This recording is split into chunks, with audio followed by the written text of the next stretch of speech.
ప్రవీణ్ హనుమంతు అనే dark comedy, so called dark comedy humour youtuber, online commentator, అతను చేసినటువంటి వీడియోలో వికృత వ్యాఖ్యానాల మీద ఆగ్రహం భగ్గుమంది అందరూ కూడా వ్యాఖ్యానించారు. ఇప్పుడు అతన్ని అరెస్ట్ చేశారు, జైల్లో కూడా ఉన్నాడు, విచారణ ఎదుర్కొంటున్నాడు.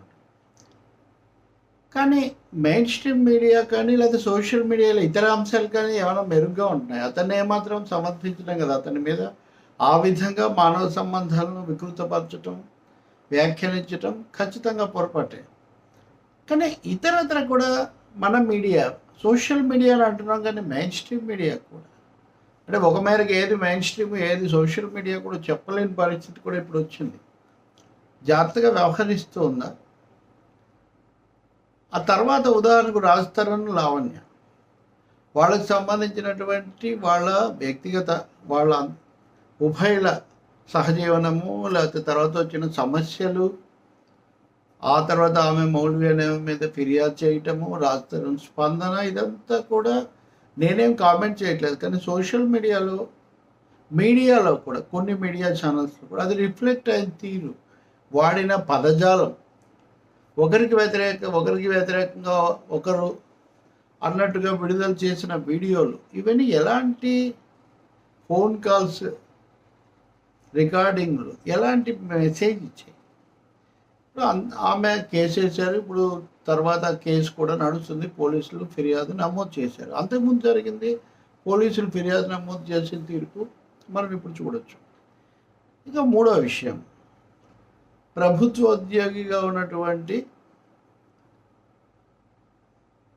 శాంతి అనే మహిళ గురించి వైసీపీ నాయకుడు విజయసాయి రెడ్డికి సంబంధించి ఆమె భర్తనంటూ మదన్ అనే అతను కొన్ని ఆరోపణలు చేశారు.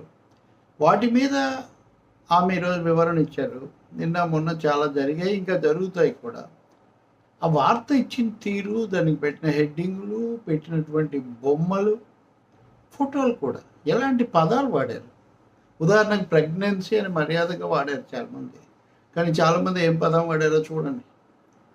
మాట్లాడేటప్పుడు కూడా అదే చెప్పారు కొంతమంది సీనియర్స్ కూడా.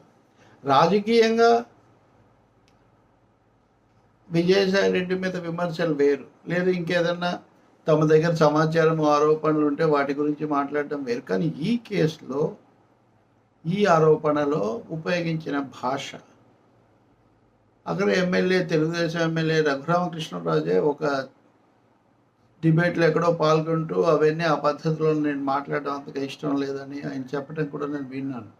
అలాగే జనసేనకు సంబంధించిన అడ్వకేట్ ఒక ఆమె కూడా ఆ పద్ధతి అంత బాగాలేదని అన్నట్టు కూడా నేను గమనించాను. అంటే మహిళలు ఇప్పుడు ఈరోజు ఆమె చెప్తున్నారు, దాని మీద మళ్ళీ ఖండనలో లేకపోతే భిన్నాభిప్రాయాలు రావచ్చు, అది వేరే విషయం. నేను ఆ వివరాల్లోకి ఇక్కడ పోవట్లేదు. మనం ఉపయోగిస్తున్న భాష, వాళ్ళని మనం ప్రొజెక్ట్ చేస్తున్న తీరు ఎలా ఉంది, దీని గురించి ఏం ఆలోచించొద్దా? సోషల్ మీడియాలో ఎవరు వస్తారు, వాళ్ళకి ఎవరో ఏదో డబ్బులు ఇచ్చి మాట్లాడిస్తారు, లేకపోతే తమ ప్రయోజనాల కోసం ఉపయోగించుకుంటారు, లేకపోతే వ్యూస్ కోసమో, సెన్సేషన్ కోసమో, రాజకీయ కక్ష సాధింపు కోసమో, అది వేరే సంగతి. కానీ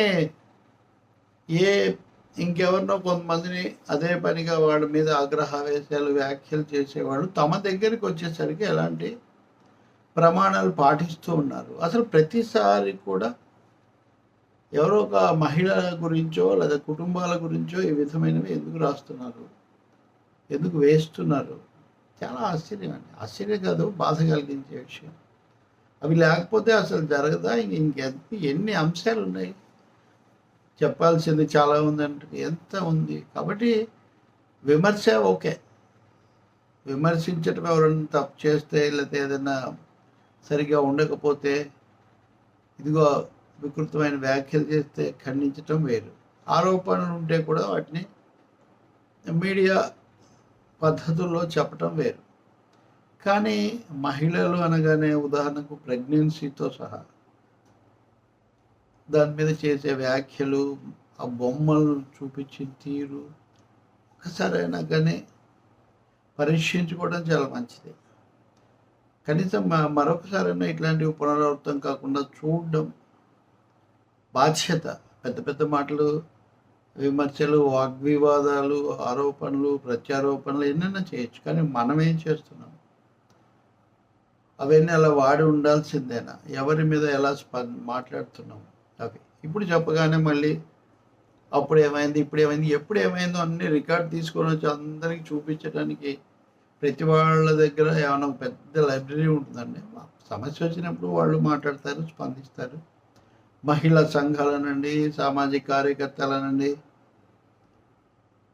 అప్పుడు వాళ్ళు వ్యాఖ్యానిస్తారు, తప్పుని తప్పు అంటారు, లేకపోతే చట్టబద్ధంగా తీసుకునే చర్యలేవో తీసుకుంటారు. అంతేకాని ఇదిగో పులి అంటే అదిగో తోక అన్నట్టుగా ఒక సమస్య దొరకగానే దాని మీద చాలా అవుతుంది, తర్వాత మళ్ళీ ఫాలో అప్ కూడా ఉండదు. అంత హుషప్ అయిపోతూ ఉంటుంది అనమాట. సరే, ఇప్పుడు ఈ కేసులో ఆవిడ వివరణ ఇచ్చారు కాబట్టి ఏం జరుగుతుంది, ప్రభుత్వం ఎలా స్పందిస్తుంది, అది చూడొచ్చు మనం, అది వేరే సమస్య. కానీ నేను ఇక్కడ చెప్తుందంతా మీడియాలో ఉపయోగిస్తున్న భాష, పదాలు, బొమ్మలు, ఇట్లాంటి వాటి గురించి నేను మాట్లాడుతున్నాను.